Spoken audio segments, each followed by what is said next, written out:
تعالوا اخدكم معايا مهرجان القاهرة 2024 وانا بتفرج على فوق ال20 فيلم هناك. السنة دي هم واخدين قرار تحفة ان تم ترميم عدد مهول من الافلام العربي، وطبعا اللي بيتفرج على القناة عارف ان انا بتفرج على الافلام العربي دلوقتي وبستكشف فيها السينما المصرية، فده كأنه معمول لي، يعني بحس كده ان انا والقدر اتكلمنا مع بعض. فانا اغلبية الافلام اللي هتفرج عليها السنة دي في مهرجان القاهرة مش تبقى اجنبي، وده طبعا غير عوادي. طبعا مش هفوت اي حاجة اجنبي مهمة، وهحاول اضاعف عدد الافلام اللي انا بشوفها بحيث ان انا اشوف ده وده، بس الاغلبيه هتروح للافلام العربي.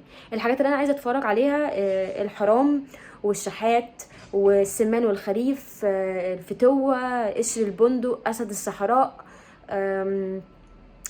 ايه تاني، بين القصرين، قصر الشوق، القاهره 30، سواق الاتوبيس. في كتير قوي، هحاول احط لكم كده الافلام في السكرين، بس ده اهم حاجه بالنسبه لي السنه دي. اولا عشان هيفيد الكونتنت بتاعي، ثانيا انا عايزه استكشف السينما المصريه، ومفيش فرصه افضل من انك تشوفي في السينما المصريه في الشاشه المصريه مترممه.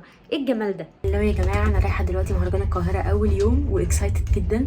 انا عرفت احجز الماستر كلاس بتاع جاسبر نو اونلاين، ورايحه اهو في الطريق فيري اكسايتد. عايزه بقى اخد السيني باس بتاعي واحجز بقى بقيه الافلام. الجدول صعب قوي بس يعني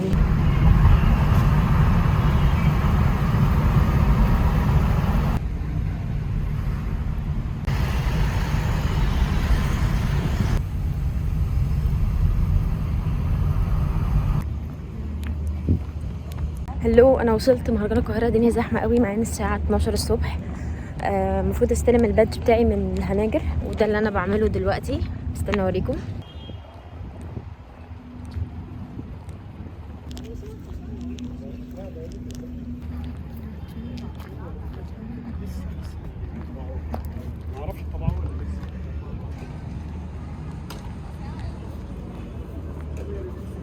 هقعد معاكم بقى اقول لكم ايه الافلام اللي انا جبتها. هلو، انا عامله شقلباظات عشان اعرف اصور الحاجه دي.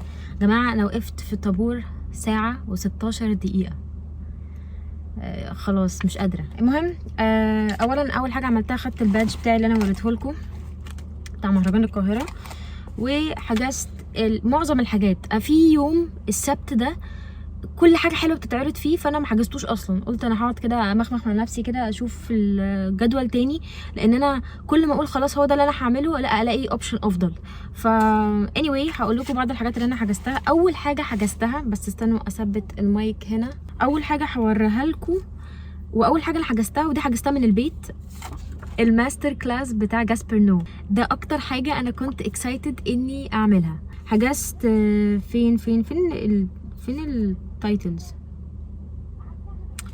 فيلم الحرام، وطبعا هعمل لكم ريفيو. فيلم رومرز، برضو هعمل لكم ريفيو. بلو سان بالاس، جاد فاذر بارت 2، اسد الصحراء بتاع عمر المختار، كنتش عارفه انه هيتعرض. السمان والخريف ده النهارده. وايلد دايموند ده النهارده.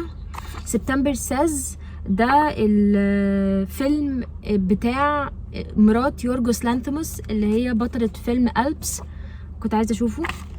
والفتوه فيري اكسايتد ان اشوف الفتوه. حاسه انهم حبه صغيرين، دول 10 بس، ولكن انا ما خلصتش لسه. هو في حوالي 10 كمان عايزه احجزهم، بس قلت بقى اقعد. انا كده خلاص خلصت في البادج، فانا او الباي بقى ذا ريست فول برايس. فهقعد بقى ايه مع نفسي اعمل الجدول هنا، واقف بقى. الحمد لله مش في اللاين بتاع البادج هولدرز ده لانه بشع، هقف في اللاين بتاع اللي هو العادي، فهيبقى اسهل بكتير. و I will keep you updated you guys. Bye.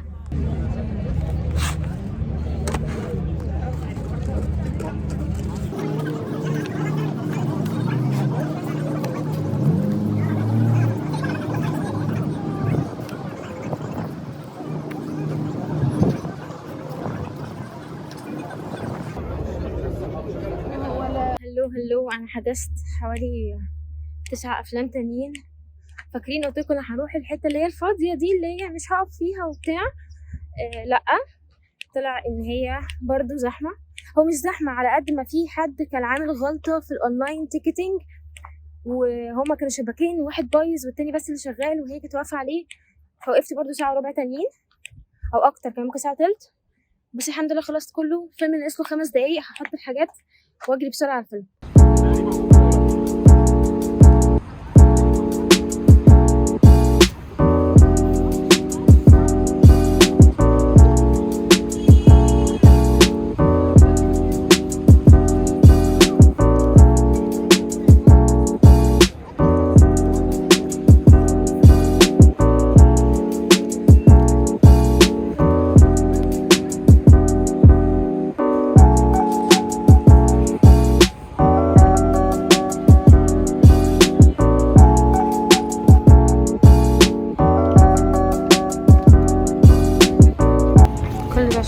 هذا بجد يا جماعه. انا بمشي بقالي حوالي 20 minutes عشان اوصل للمسرح الصغير. هم غيروا مكانه او غيروا الدخله ليه، كل ده عشان اوصل. والفيلم اصلا بدأ يعني الساعه 3:10 والفيلم الساعه 3، ف زهقت.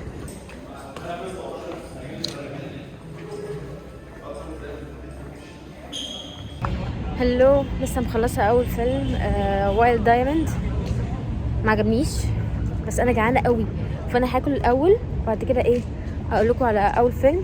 والموبايل قرب يفصل فانا عايزه اشحنه الاول. واخر حاجه بقى عايزه كده اكتب الجدول بطريقه واضحه اكتر، لان انا في حاجات كتير قوي ما عرفتش احجزها، او يعني غيرت رايي ولقيت في حاجات واقعيه اكتر. وهكلمكم اكتر على الفيلم اللي انا شفته وايلد دايموند. وبس كده.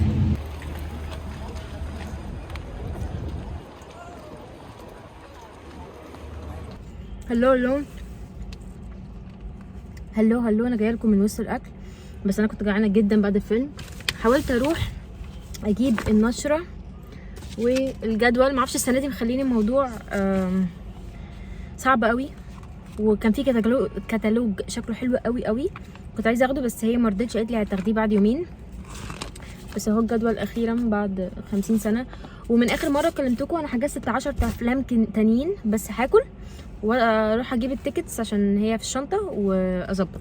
بس الفيلم اللي انا رحت شفته كان بتاع مخرجه، هو اسمه وايلد دايموند، كان بتاع مخرجه اسمها اجاثا ريدنجر whatever، دي اللي كانت عامله waiting for Jupiter. ده كان ساعتها كان فاكره ان هو كان فيه يعني شويه ضجه صغيره، فقلت اروح اشوف لها الفيلم بتاع النهارده وايلد دايموند، وما عجبنيش خالص.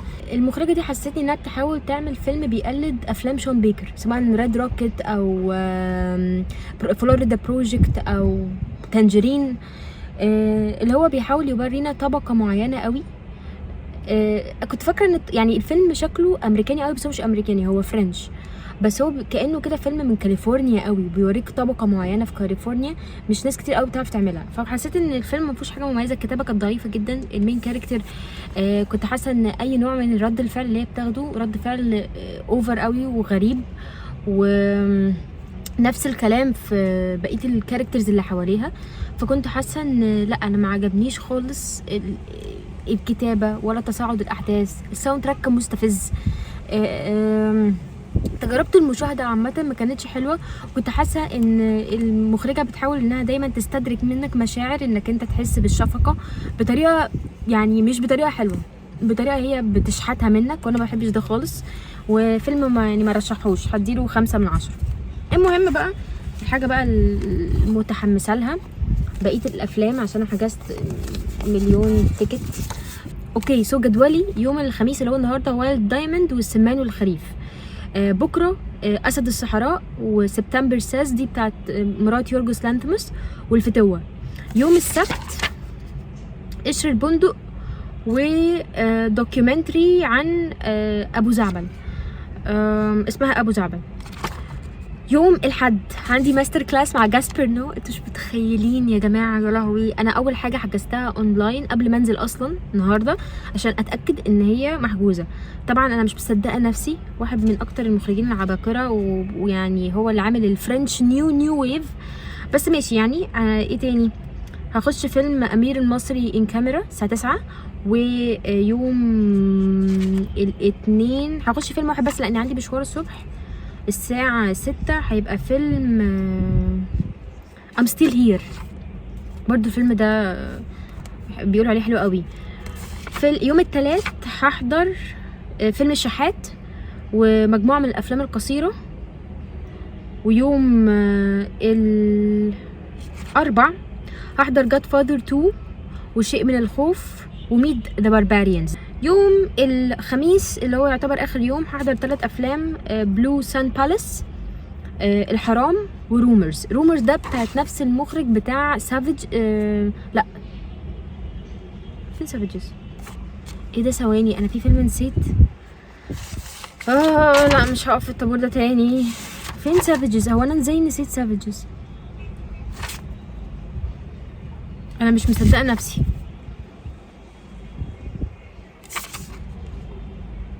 ايه ده؟ لا، انا هراجع ذاكرتي وراجع جدول تاني. بس انا عايزه احضر سافيجز ده بتاع المخرج بتاع كورجيت، الفيلم الفرنسي الستوب موشن ده كان حلو قوي. طيب يا جماعه هنستأنف هذا الحديث لما احجز سافيجز وارجع لكم تاني، واشوف بقى هحطه فين في الجدول اللي هو كل يوم 3 افلام ده. الراجل عامل لي كده كوكتيل بالسبيروس باتوس الاناناس وبصوص اللافندر، تيست جود على فكره.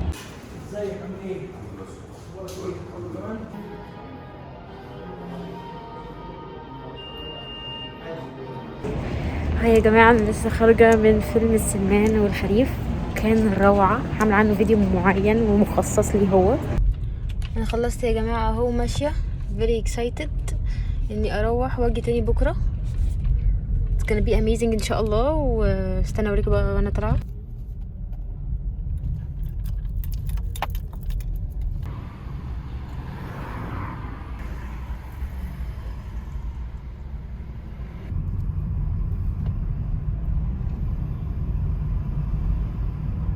تاني يوم في مهرجان القاهرة، رايحة اشوف 3 افلام.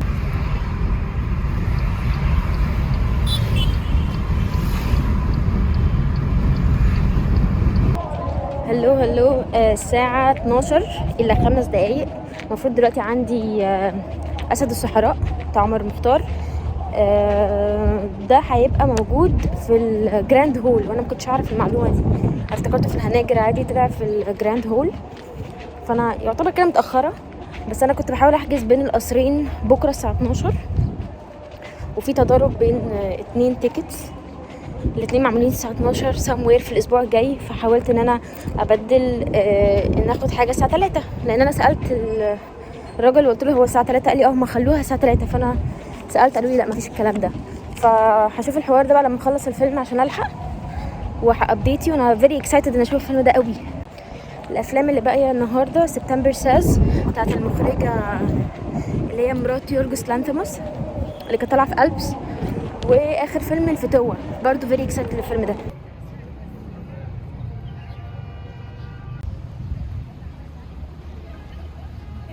لسه طالعه دلوقتي من اسد الصحراء 3 ساعات، وكان من احلى التجارب اللي انا خدتها في حياتي.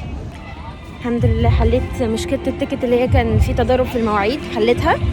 ودلوقتي رايحه سبتمبر ساز، بس السمول ثياتر زي امبارح بعيد قوي، ف بحاول اوصل. ميموار اوف سنيل الدنيا عليه زحمه قوي، بس مش عارفه اصور لكم. بجد السمول ثياتر عاملينه في اخر الدنيا. واصلا عمر المختار او اسد الصحراء يعني خلص الساعه 3 إلا 5، وده 3، وفي النص كنت المفروض اروح ابدل التيكتس، فما عنديش وقت خالص. very fun يعني، مش حاجه، ما بشتكيش.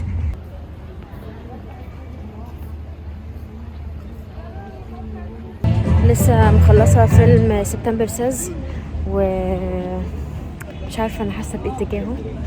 فلما نقعد مع بعض كده باكل، عشان انا دخلت عمر المختار او اسد الصحراء 3 ساعات وبعدين ده 2 ساعات، فحاسه ان انا عايزه كده. فانا جعانه قوي قوي قوي يعني. رب اللاين على الاكل ميبقاش كتير.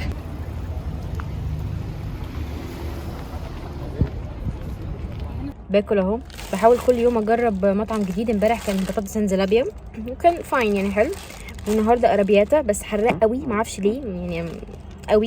وامبارح شربت سبيروس باتس، النهارده بقى عايزه اجرب اشرب حاجه تانية.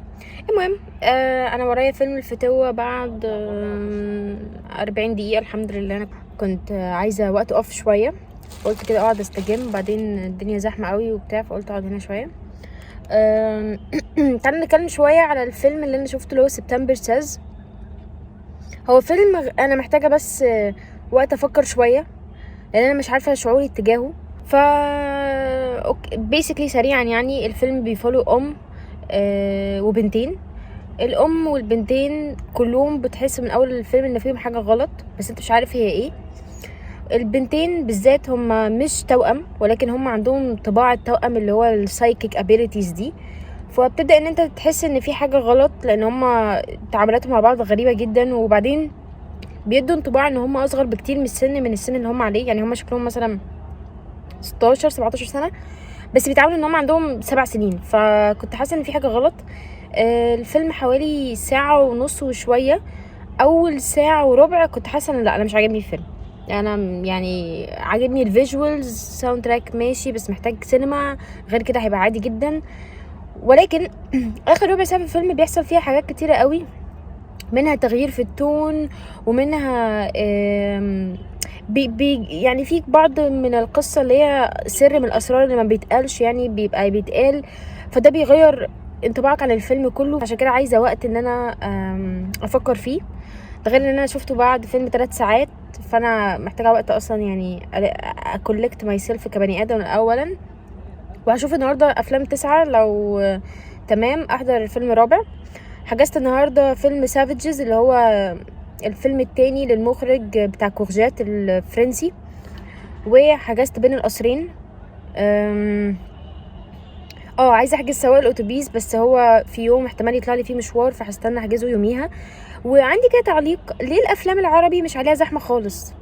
يعني انا حضرت حوالي 2 مش عربي و3 عربي لحد دلوقتي، والاتنين التلاتة العربي مفيش ناس كتيرة خالص، يعني نص القاعة بس اللي موجودة. داخلة دلوقتي فيلم الفتوة، ومعايا شاي وفشار وحاجات، فهكلمكم اول ما اطلع. هلو انا خلصت فيلم الفتوة وعجبني قوي قوي قوي، بس ما لحقتش اصور ماي رياكشن بعدها، فلما اروح كده ابقى اعمل لكم حاجه على الروقان، لان الدنيا كانت مليانه النهارده. اليوم الثالث من مهرجان القاهرة. النهاردة بدأ يبان عليا أعراض الانسحاب من كتر الأفلام اللي بشوفها، لأن أنا كنت برضو لضمت مع مهرجان الجونة. النهاردة هيبقى بين قصرين، بعدين مجموعة أفلام قصيرة، بعدين قش بندق. خلصت فيلم بين القصرين، كان تجربة جميلة. وده أنا قبل ما أخش الفيلم على طول عرفت إن هو فيلم الحسن الإمام اللي أنا شفت له خلي بالك من زوزو، فده بالنسبة لي كانت معلومة جديدة. بس انا رايحه دلوقتي في مطعم معين عايزه اكل فيه، لان انا بعد اول فيلم والسقعه الرهيبه اللي هم بيقعدونا فيها ببقى جعانه قوي قوي قوي قوي.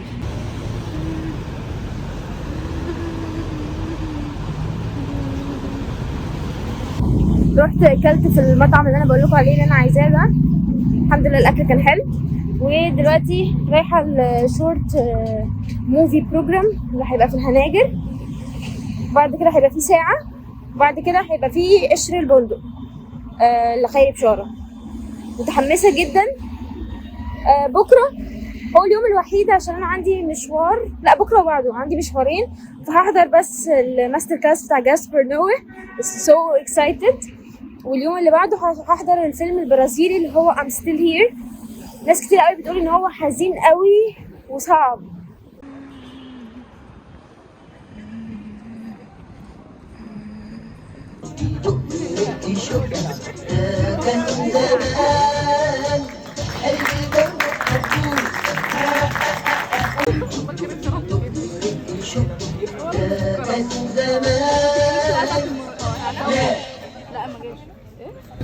كاميرات الفيديو، نعمل فيديو كليب كده شويه، بتكلم جد الحاجات دي.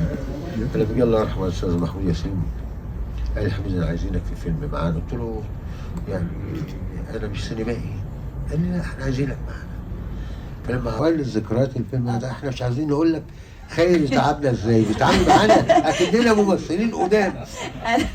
يعني بتاع الطبق ده انا عدته بتاع 4 5. بقولهم مع الاستاذ عادل امام طبعا، مش بقولهم بعد كده عملوا فيلم اسمه حلق حوش مع الاستاذه ليلى علوي، وبعد كده الانطلاق. هلو انا لسه طالعه من قشر البندق، واكتر فيلم انا استمتعت بيه في المهرجان كله، استنى اقفل الشباك.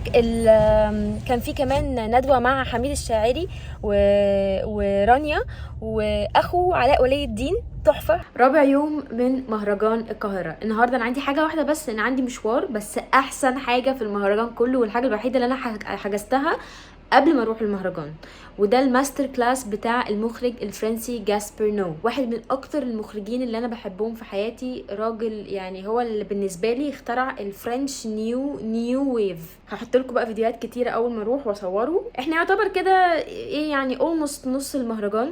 بكره عندي فيلم مهم قوي اسمه I'm Still Here، فيلم برازيلي، المخرج بتاعه مخرج معروف قوي ومحبوب قوي، وفي نفس الوقت عامل فيلم من افضل ال 250 فيلم الموجود على لاتر بوكس. باقي ايه تاني؟ باقي ميموار اوف سنيل، انا فوتت ده عشان احضره في الاخر، وبداله دخلت سبتمبر ساز، والفيلم ده كان لذيذ عجبني بس مش قوي يعني. انا لحد دلوقتي ما شفتش فيلم اجنبي فوق السبعة في المهرجان لحد دلوقتي. افلام عربي شفت افلام عربي كتير بالعشرة والعشرة. في فيلم كمان وحشتني او باك تو الكسندريا بتاع نادين لبكي. بالنسبه لي الفيلم ده انا شفته من حوالي 4 شهور او 5 شهور كمان، ولكن هو بيتعرض في مهرجان القاهره السنه دي، فهبقى اتكلم عليه من ضمن الافلام، بس انا مش هروح اشوفه، انا شفته اوريدي. هي كانت عايزه قوي الميتنج ده النهارده عشان الاقي رايحه دلوقتي الماستر كلاس بتاع جاسبر نو.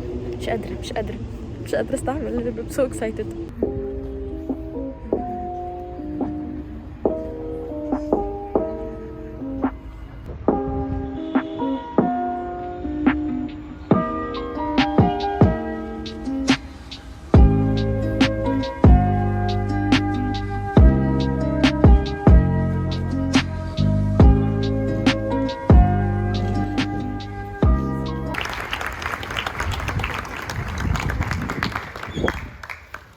And I'm very honored myself to give him the honorary award of the Golden Pyramid of Cairo Film Festival.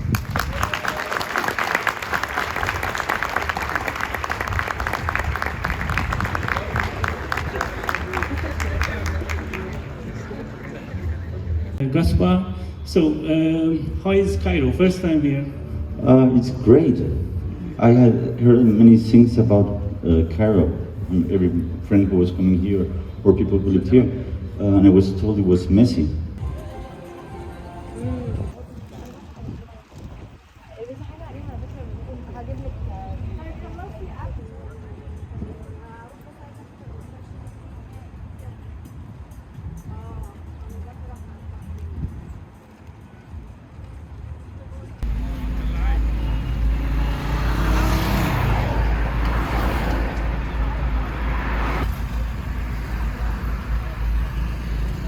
لسه خارجه من الماستر كلاس بتاع جاسبر نو، وده كان احلى حاجه انا حضرتها في حياتي بجد بجد بجد. اول ما اروح هكلمكم اكتر عليه، بس حاجه جميله قوي ان انت تبقى بتحب حد قوي ولما يتكلم فعلا ما يخيبكش، لان في ناس كتيره بتبقى كويسه جدا واول ما تفتح بقها الدنيا بتبوظ خالص.